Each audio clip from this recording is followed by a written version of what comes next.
jauh bedanya, Hyante. Dahulu tidak semestinya Busam Kui bersekutu dengan bangsa Manchu, karena kerajaan Beng masih kuat. Dalam keadaan masih kuat melawan dia bersekutu, itulah pengkhianatan namanya. Sekarang, kerajaan Manchu amat kuat, sudah menguasai seluruh Tiongkok. Kalau kita berdamai, itu adalah menggunakan kecerdikan namanya. Rakyat tidak tersiksa dan menderita oleh perang yang berlarut-larut, dan setelah kita memperoleh kedudukan, mudah bagi kita untuk berusaha menguasai mereka. Menanti kesempatan baik untuk menggulingkan musuh. Ini adalah sebuah siasat yang cerdik, tidak melawan secara membuta seperti yang kita lakukan selama ini. Melawan secara membuta seperti yang kita lakukan selama ini. Han mengerutkan keningnya, hatinya muak.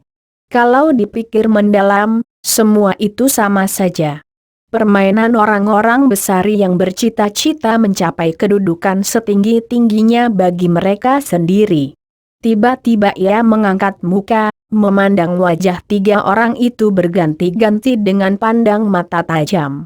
Sehingga Pangeran Kiyu dan dua orang pendeta itu terkejut. Sinar mata Han seperti menembus jantung mereka. Aili Lama, seorang yang ahli dalam ilmu sihir, melihat sinar mata ini menjadi kagum dan terkejut sekali, mulutnya berbisik. Omitohut. Pangeran, maafkan kata-kata saya. Akan tetapi, sesungguhnya aku muak akan perang. Muak akan urusan orang-orang besar yang saling memperebutkan kursi dan kedudukan. Saya datang ke Sichuan sesungguhnya bukan untuk berperang, melainkan untuk mencari adik saya yang bernama Lulu. Yang saya kira tadinya berada di Sichuan. Kalau saya ikut membantu peperangan adalah semata-mata ingin membantu para orang gagah dan melawan pasukan Manchu yang datang menyerbu. Kini perang berhenti, adik saya tidak berhasil saya temukan, maka saya pun hendak meninggalkan Sichuan. Mengenai urusan pangeran dengan Bu Ongya, saya tidak suka mencampurinya. Perang amat jahat, akan tetapi lebih kotor lagi adalah permainan orang-orang besar yang menggerakkan perang. Demi mencapai cita-cita mereka memperebutkan kedudukan, mereka mengobarkan perang. Menciptakan dalih yang muluk-muluk untuk membakar hati rakyat atau menggunakan harta benda untuk menukarnya dengan nyawa rakyat. Perang terjadi, siapakah yang menderita? Siapa yang menjadi korban dan siapa yang mati bergelimpangan dalam jumlah puluhan laksa? Bukan lain rakyatlah.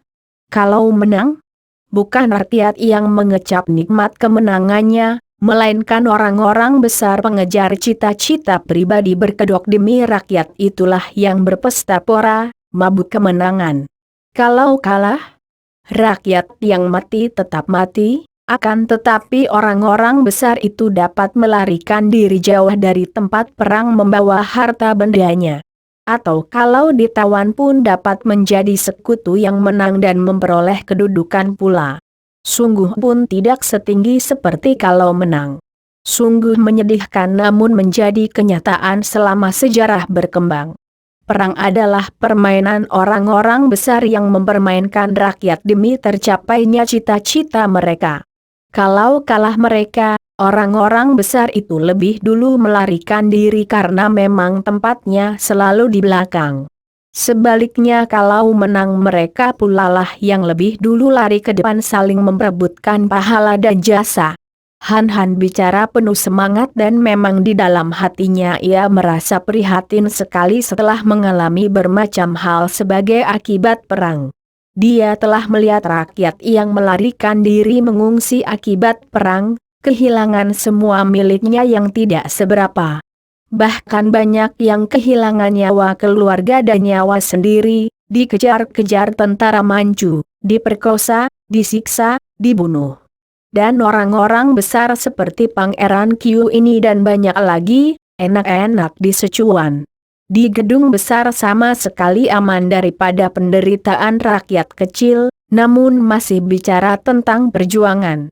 bahkan mengatur siasat untuk bersekutu dan berdamai dengan bangsa Manchu. Dan semua itu masih pakai dalih yang muluk-muluk dan baik-baik. Kecerdikan. Agar rakyat tidak tersiksa. Fuh. Katakan saja demi untuk keselamatannya sendiri, demi untuk kedudukan dan keuntungan diri pribadi. Rakyat pula yang dibawa-bawa. Siapa tidak akan muak? Wajah kedua orang pendeta Tibet menjadi pucat, dan wajah Pangeran Kiu menjadi merah sekali saking marahnya. Tak mereka sangka pemuda buntung yang mereka harapkan berpihak kepada mereka itu mengeluarkan ucapan seperti itu.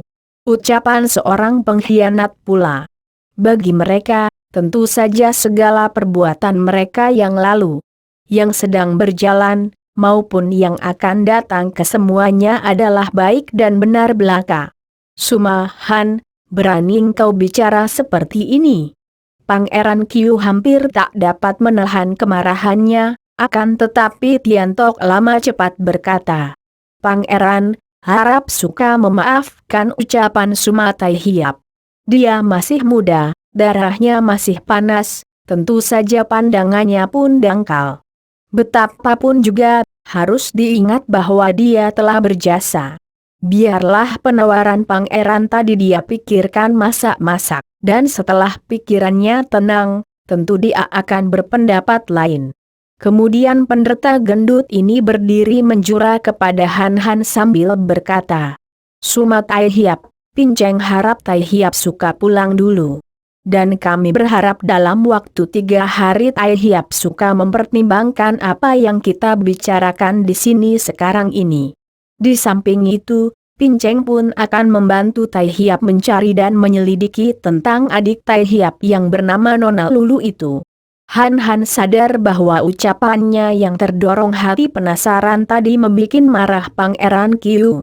Dia bangkit berdiri, memberi hormat sambil berkata, Mohon Pangeran sudi memaafkan saya yang lancang mulut.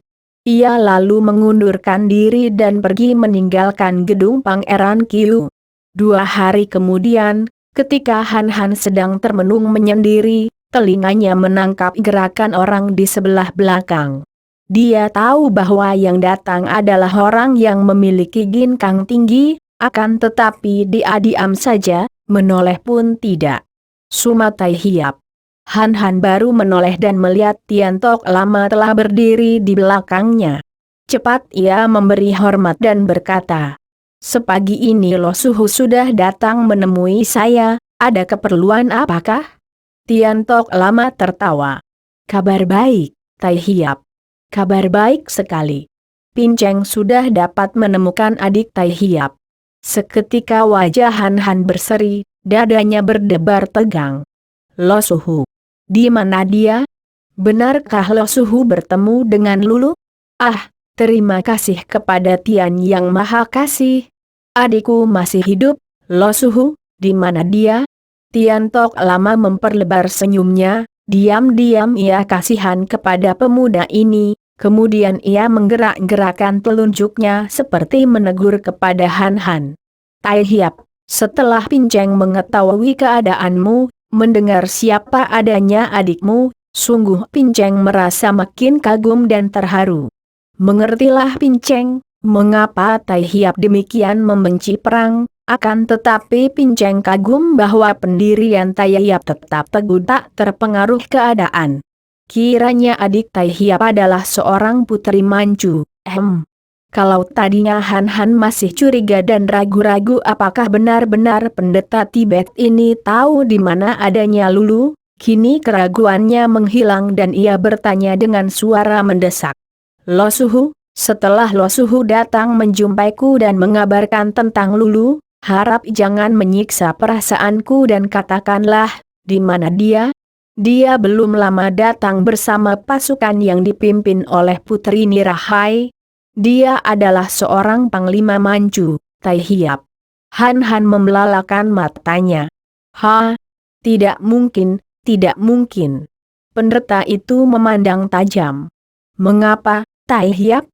Bukankah Nona Lulu seorang gadis bangsa Manchu? Di mana dia, Lo Suhu? Aku segera menyusulnya. Han Han berkata penuh gairah. Di perbatasan sebelah barat Minsan, di lereng-lereng gunung itulah dia bertugas melakukan penyelidikan. Terima kasih, Lo Suhu. Terima kasih, sekarang juga aku hendak berpamit dan pergi. Setelah berkata demikian, Han Han berkelebat pergi untuk minta diri dari Bu Sam Kui. Pemuda itu tidak tahu betapa Tian Tok Lama memandangnya sambil menggeleng kepala dah berkata lirih. Sayang, dia pemuda yang lihai sekali, sayang. Bu Sam Kui tidak dapat menahan ketika Han Han berpamit. Dan menyatakan meletakkan jabatan dengan alasan ingin keluar dari Sichuan dan mencari adiknya. Tentu saja dia tidak mengatakan bahwa adiknya kini telah menjadi seorang panglima Manchu. Ketika ia mendapat perkenan dan keluar dari istana, dia bertemu dengan Wan Sin Kiat. Sin Kiat, aku pergi sekarang juga, sudah mendapat perkenan Bu Ong ya. Selamat tinggal. Sin Kiat memegang lengan sahabatnya itu. Nanti dulu. Engkau hendak kemanakah, Han Han? Kemana lagi? Tentu saja mencari Lulu. Kalau lebih lama menanti di sini saja, sampai kapan aku dapat menemukannya? Sin Kiat menarik napas panjang. Hatinya pun menyesal sekali mengapa dia tidak mendapat kesempatan untuk pergi sendiri mencari gadis yang telah merobohkan hatinya itu.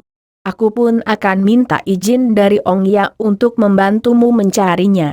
Jangan. Cepat Han Han menarik lengannya. Engkau masih dibutuhkan di sini, biar aku sendiri yang mencarinya. Setelah berkata demikian, Han Han melesat pergi cepat sekali. Sin Kiat menarik napas panjang. Lulu. Ia lalu mengambil keputusan untuk minta izin dari atasannya. Perang sedang berhenti, musuh tidak menyerbu. Kesempatan dalam menganggur ini akan ia pergunakan membantu Han Han mencari jejak gadis itu. Han Han berlari, atau lebih tepat berloncatan cepat sekali menuju ke pegunungan Minsan yang terletak di perbatasan utara Provinsi Sichuan. Setelah melakukan perjalanan selama 3 hari, barulah ia tiba di daerah pegunungan Minsan itu. Daerah yang sunyi dan di daerah ini pun perang tidak tampak, suasana sepi dan agaknya para penjaga di pihak Sichuan juga melakukan penjagaan sembunyi-sembunyi di dalam hutan-hutan. Dengan kepandaiannya, Han Han dapat melalui tempat penjagaan dan memasuki hutan-hutan di seberang perbatasan. Memasuki daerah musuh di Provinsi Kansu, di sebelah barat puncak Minsan. Pada hari kelima, pagi-pagi ia memasuki sebuah hutan dan hatinya agak bingung mengapa sampai sekian jauhnya belum juga ia menemukan pasukan Manchu. Mulailah ia meragu. Jangan-jangan ia ditipu oleh pendeta Tibet itu.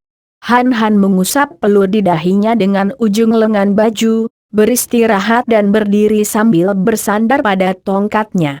Karena ia menjadi bingung, tidak tahu harus mencari kemana di hutan besar yang sunyi itu. Tiba-tiba Han Han menghentikan usapannya pada dahi dan leher, matanya melirik ke kanan kiri, tongkat siap di tangan. Ia mendengar gerakan banyak orang makin mendekat, agaknya mengurung tempat itu. Dari arah belakang dan kiri, meluncur banyak anak panah ke arah tubuhnya. Han Han menggerakkan tongkatnya dan semua anak panah runtuh. Kemudian bermunculan dari balik-balik pohon di sekelilingnya pasukan yang terdiri dari kurang lebih 50 orang. Mereka bersenjata lengkap dan terdengar aba-aba dalam bahasa Manchu disusul serbuan pasukan itu. Aku tidak ingin berkelahi, aku mencari adikku Lulu. Han Han cepat berseru dan karena ia menggunakan tenaga Ki Kang, maka suaranya nyaring sekali membuat prajurit Manchu terkejut dan langkah kaki mereka tertahan. Dia panglima pemberontak Bu. Tangkap. Bunuh saja. Tiba-tiba terdengar suara yang amat dikenal Han Han, suara Tian Tok Lama. Mulailah Han Han mengerti bahwa dia memang ditipu. Teringat ia sekarang bahwa Tian Tok Lama termasuk sekutu Pangeran Kiwu yang ingin berdamai dengan bangsa Manchu. Kiranya pendeta itu sengaja menjebaknya di sini untuk membunuhnya, dan tentu saja untuk memperlihatkan iktikat baiknya terhadap bangsa Manchu. Han Han menjadi marah, apalagi ketika dugaannya itu terbukti dengan munculnya Tian Tok Lama, agak jauh dari tempat itu. Ia melihat pula Tai Lila masih pendeta Tibet yang kurus. Dan yang lebih memarahkan hatinya lagi adalah ketika ia melihat banyak orang-orang sakti yang pernah ia lihat di kota raja ketika ia mengejar Giam Kokma. Yaitu sepasang saudara tikus kuburan dan si burung hantu yang menyeramkan, ditambah lagi dengan beberapa orang tokoh Manchu. Lawan yang berat, pikirnya, apalagi di situ terdapat 2 orang pendeta Tibet yang sudah ia ketahui kelihayannya. Betapapun marahnya, Han Han masih tidak ingin untuk bertempur. Sekali-kali bukan karena takut, melainkan karena dia tidak mau membuang-buang waktu. Ingin segera pergi untuk mencari adiknya yang ia yakin tidak berada di tempat ini dan keterangan Tian Tok Lama kepadanya itu palsu. Hanya untuk menjebaknya di tempat itu. Maka ia lalu membalik dan meloncat ke belakang. Akan tetapi di belakangnya sudah menjaga pula prajurit-prajurit Manchu. Dan tiba-tiba bayangan orang tinggi besar menerjangnya dari samping dengan pukulan tangan yang mendatangkan hawa panas dan angin keras. Han Han meloncat ke belakang dan pukulan itu menyambar lewat. Akan tetapi pada detik berikutnya, kembali pukulan yang sama hebatnya menyambar dari belakangnya. Dan cepat ia kembali mengelak. Kiranya Hek Giamong dan Pek Giamong. Masih ada lagi kah? Han Han berkata marah. Sinar merah menyambarnya dan Han Han kembali mengelak dengan mudah. Ternyata di situ telah berdiri pula Hiat Chiang Sian Lima Sunio. Dengan demikian lengkaplah 3 orang murid yang terkenal dari setan botak yang sudah mengurungnya bersama puluhan orang prajurit Manchu. Hek Pek Giamong dan Hiat Chiang Sian Li. Aku tidak mencampuri lagi urusan perang. Aku hendak mencari adikku dan tidak ingin bertempur. Berilah aku jalan agar aku pergi saja dari sini, kata Han Han. Hek Giamong yang seperti 2 orang saudara seperguruannya tadi memandang Han Han penuh perhatian. Terutama sekali ke arah kakinya yang tinggal sebelah, kini berkata dengan suaranya yang parau, sesuai dengan mukanya yang hitam dan tubuhnya yang tinggi besar. Han Han, engkau bocah setan sudah buntung kakimu masih menjual lagak. Lebih baik engkau lekas berlutut menyerah menjadi tawanan kami daripada kami turun tangan membuntungi kakimu yang sebelah lagi. Diejek demikian Han Han masih tetap sabar, akan tetapi ia tahu bahwa pertempuran tak mungkin dihindarkan. Melihat betapa pasukan Manchu itu, kini mengepungnya makin ketat dalam jarak dekat. Sedangkan tokoh-tokoh sakti yang menyertai penjebakan ini pun menjaga dari 4 penjuru. Han Han, setelah kakimu buntung, apa sih dayamu menghadapi pasukan kami? Aku sendiri menjadi malu harus bertanding melawan seorang buntung, kata Pek Giamong memandang rendah. Minggirlah, biar aku pergi. Han Han masih bersikap sabar. Tubuh Mas Sunio terhuyung ke belakang ketika pukulannya tadi ditangkis Han Han seenaknya tanpa menoleh. Hanya mengangkat tangan kiri menangkis datangnya pukulan itu dari kiri. Sudahlah, aku pergi saja. Han Han berkata lalu tubuhnya mencelat ke kanan, menjauhi 3 orang murid Kang Tao Kui itu. Hendak mendobrak penjagaan para prajurit Manchu yang mengurungnya untuk meloloskan diri. Melihat ini, 6 orang prajurit Manchu bergerak menubruk dan menyerangnya dari segala jurusan. Sedangkan jalan keluar telah ditutup oleh penjagaan para prajurit. Han Han tidak melihat jalan keluar, terpaksa ia menggerakkan tangan kanannya mendorong. Dan 6 orang itu terpelanting ke kanan kiri seperti dihempaskan oleh tenaga angin badai yang amat kuat. Akan tetapi, sebelum Han Han sempat meloncat lagi, terdengar pukulan sakti menyambar dari belakang dan kanan kiri. Hawanya panas bukan main. Kiranya 3 orang murid setan botak itu telah menerjangnya dengan marah. Hek Giamong dan Pek Giamong menghantamnya dengan pengerahan ilmu pukulan mereka Toat Beng Hui Chiang. Sedangkan Mas Unio menggunakan ilmu pukulannya yang lebih hebat lagi, yaitu pukulan Hiat Chiang yang mengeluarkan bunyi bercicitan sangat tinggi, sehingga membuat anak telinga tergetar. Ilmu pukulan Toat Beng Hui Chiang, tangan api pencabut nyawa, dari Hek Giamong dan Pek Giamong adalah cabang dari ilmu pukulan Hui Yang Sin Chiang, yang biarpun kehebatannya tak dapat disamakan dengan Hui Yang Sin Chiang, namun sudah amat dahsyat karena tubuh lawan yang terpukul selain nyawanya melayang juga akan menjadi hangus seperti terbakar kulitnya.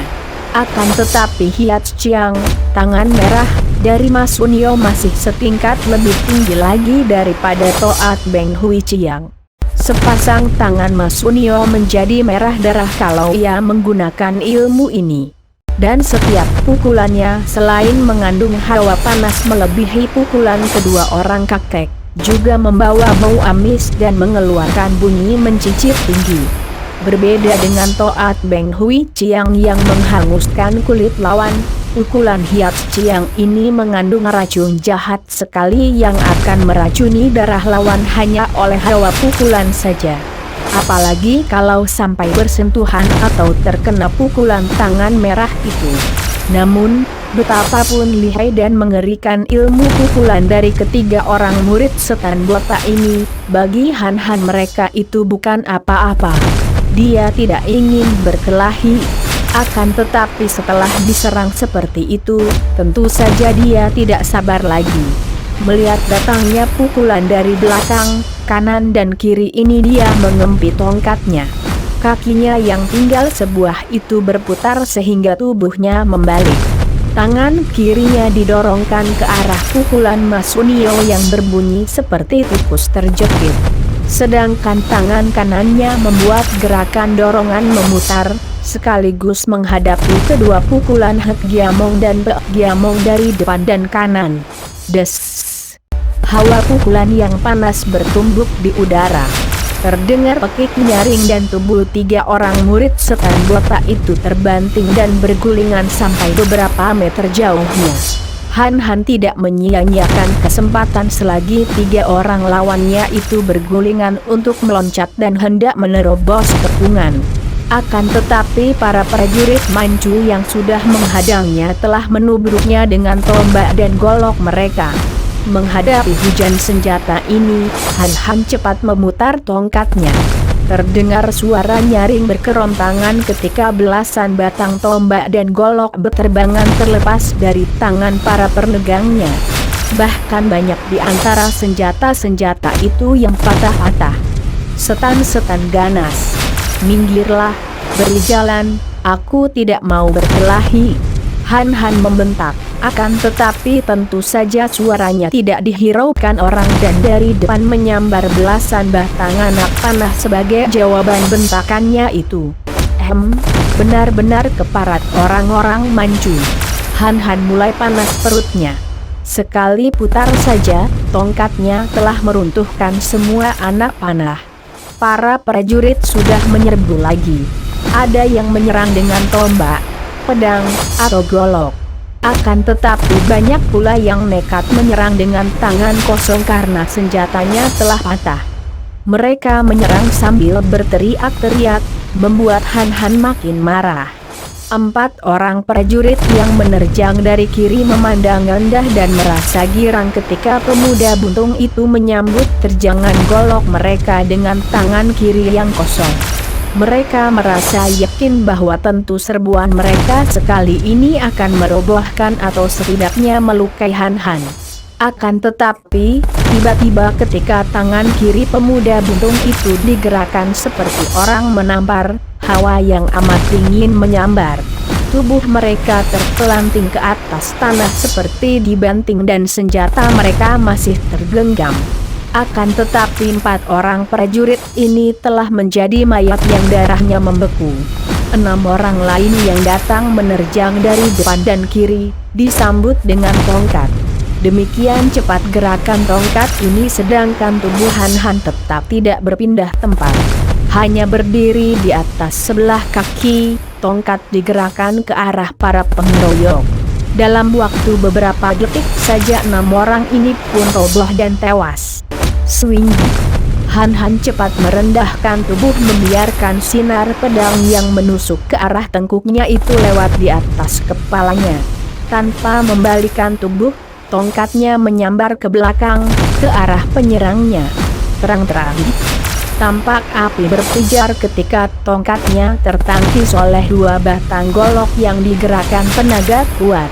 Han Han memutar kaki tunggalnya dan melihat bahwa yang menyerangnya tadi adalah Hiat Chiang Xian 5 Sunio. Sedangkan yang menangkis tongkatnya adalah Hek Giamong dan Dek Giamong. Kiranya ketiga orang murid setan botak ini sudah bangkit kembali dan kini telah mempergunakan senjata. Hal ini sebetulnya jarang sekali dilakukan 3 orang itu. Mereka telah menerima gemblengan Kang Tau Kwe Gak Liat dan telah memiliki ilmu silat tinggi. Bahkan kedua orang kakek yang mukanya hitam dan putih itu telah memiliki ilmu pukulan Toat Beng Hui Chiang. Sedangkan Mas Unio memiliki Hiat Chiang. Dengan kedua macam ilmu pukulan yang didasari tenaga sakti Hui Yang Sin Chiang ini, mereka amat percaya akan kemampuan sendiri menghadapi lawan. Sehingga mereka tidak pernah membutuhkan senjata tajam. Kedua tangan mereka lebih ampuh daripada senjata tajam yang manapun juga. Akan tetapi sekali ini, menghadapi Han Han yang ternyata memiliki tenaga sinkang yang amat luar biasa. Jauh lebih kuat daripada tenaga mereka sehingga mereka itu sama sekali tidak dapat mengandalkan pukulan tangan kosong berdasarkan sinkang. Maka setelah mereka bergulingan dan lenyap ke peningan kepala mereka, 3 orang tokoh kaum sesat itu telah menyambar senjata dan menyerang lagi. Begitu Han Han membalikkan tubuh, 3 orang sakti itu menyerangnya. Gerakan pedang di tangan Mas Unio cepat bukan main sehingga pedangnya merupakan sekelebatan sinar menyilaukan mata. Juga gerakan golok di tangan kedua orang Hek Pek Giamong mendatangkan angin berdesir, tanda bahwa tenaga mereka kuat sekali. 3 orang ini menyerang dari depan, kanan dan kiri Han Han. Dan begitu senjata mereka meluncur dengan tangan kanan, tangan kiri mereka menyusul dengan pukulan Toat Beng Hui Chiang dan Hiat Chiang. Han Han yang baru saja membalikkan tubuh melihat berkelebatnya 3 batang senjata tajam itu, cepat menangkis dengan putaran tongkatnya. Tidak menyangka bahwa 3 orang lawannya itu menyusulkan pukulan-pukulan lengan kiri yang amat kuat, maka ia hanya menangkis pedang dan golok. Kring terang-terang. 3 batang senjata lawan ini terpental dan hampir terlepas dari pegangan. Akan tetapi pukulan 3 tangan yang mengandung hawa sakti kuat, menyambar ke tubuh Han Han. Pemuda ini mengerahkan sinkang dan menerima pukulan itu. Tubuhnya bergoyang-goyang. Melihat betapa tubuh Han Han bergoyang-goyang akibat sambaran 3 buah pukulan jarak jauh, Mas Unio menjadi girang dan mengira bahwa pemuda buntung yang amat lihai itu telah terluka. Ia mengeluarkan pekik melengking dan menubruk maju, pedangnya menusuk ke arah lambung kiri Han Han. Dan tangan kirinya dengan tenaga Hiat Chiang sepenuhnya mencengkeram ke arah leher. Hebat bukan main serangan Hiat Chiang Xian 5 Sunio ini. Dan entah mana yang lebih berbahaya antara pedang di tangan kanan ataukah pukulan Hiat Chiang tangan kirinya. Perjangan ganas yang merupakan serangan maut dari Mas Unio ini masih disusul oleh serbuan Hek Giamong dan Pek Giamong yang siap-siap mendekati dan mencari kesempatan baik sebagai perkembangan serangan Mas Unio. Han Han melihat betapa para prajurit Manchu sudah mengepung rapat tempat itu. Melihat pula sikap para tokoh kaum sesat yang siap hendak membunuhnya, ia maklum bahwa makin lama akan makin berbahayalah keadaannya. Kini menghadapi terjangan Mas Unio, ia mengeluarkan seruan keras. Tongkatnya bergerak ke pinggir menangkis dan terus menggunakan sinkang menempel pedang wanita itu. Pukulan Hiat Ciang yang mengeluarkan bau amis itu tidak ia elakkan, melainkan ia papaki dengan tangan kanannya yang terbuka telapak tangannya. Duk, lak, pedang dan tongkat bertemu dan melekat, kedua tangan pun bertemu dan melekat. Mas Unio kembali mengeluarkan suara melengking nyaring ketika merasa betapa pedangnya melekat pada tongkat. Dan betapa tangan kirinya yang menempel tangan kanan pemuda itu, pertama-tama terasa menggigil, kemudian terasa betapa hawa yang amat dingin menjalar masuk ke tubuh melalui lengan kirinya. Aiha! Ia berseru, melepaskan pedangnya yang masih menempel tongkat lawan.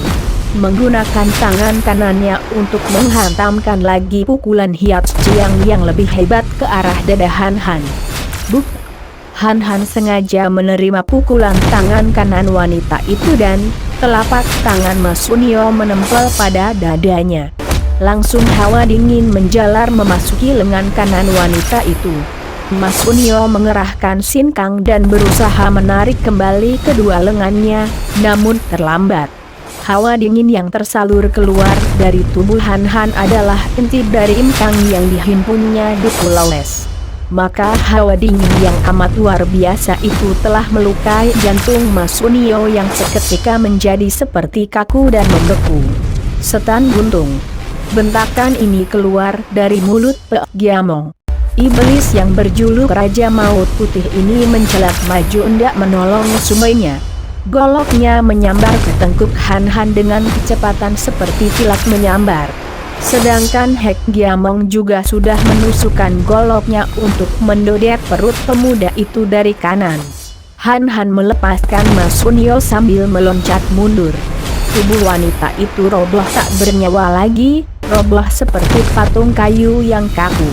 Sambil meloncat mundur, Han Han merendahkan tubuh, tongkatnya menyelinap dari bawah. Tangan kanannya didorongkan ke atas menggunakan hawa pukulan menangkis bacokan golok Pek Giamong.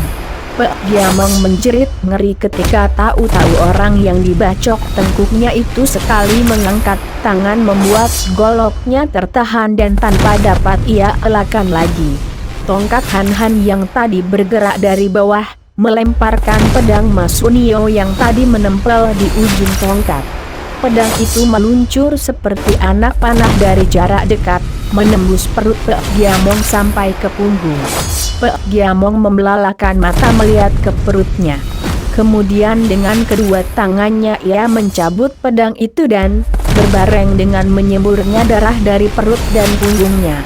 Iblis muka putih ini menubruk maju. Han Han menangkis pedang itu, sekaligus ia mengirim tendangan yang membuat tubuh lawan itu tergelimpang dan tewas. Cara Han Han menendang amatlah mengherankan, tubuhnya mencelat ke atas. Di udara kakinya bergerak dan tendangannya seperti tendangan ayam jago bertanding. Sambil menendang, ia telah menyambar pedang Mas Unio dengan tangan kanan, pedang yang oleh Pek Giamong dipergunakan untuk menyerangnya dalam keadaan sudah sekarat tadi. Hek Giamong sudah menubruk dengan kemarahan meluap-luap. Melihat kematian dua orang saudara seperguruannya, ia menjadi marah sekali. Tanpa mempedulikan sesuatu, maklum bahwa dengan pukulan dan senjata akan percuma terhadap pemuda buntung itu. Ia telah membuang goloknya dan menubruk maju memeluk pinggang Han Han dari belakang. Sebelum pemuda buntung ini sempat menghindarkan diri karena baru menghadapi Pek Giamong yang ditendangnya, tahu-tahu tubuhnya telah dipeluk oleh sepasang lengan yang panjang hitam dan amat kuat dari Hek Giamong. Raksasa hitam ini bukan hanya memeluk, bahkan kedua tangannya dengan jari-jari tangan mengandung toat Beng Hui Ciang itu telah mencengkeram. Yang kanan mencengkeram perut, yang kiri mencengkeram tenggorokan Han Han. Sedetik pemuda buntung ini bingung juga menghadapi serangan tidak lumrah ini. Namun tentu saja dia tidak kehilangan akal.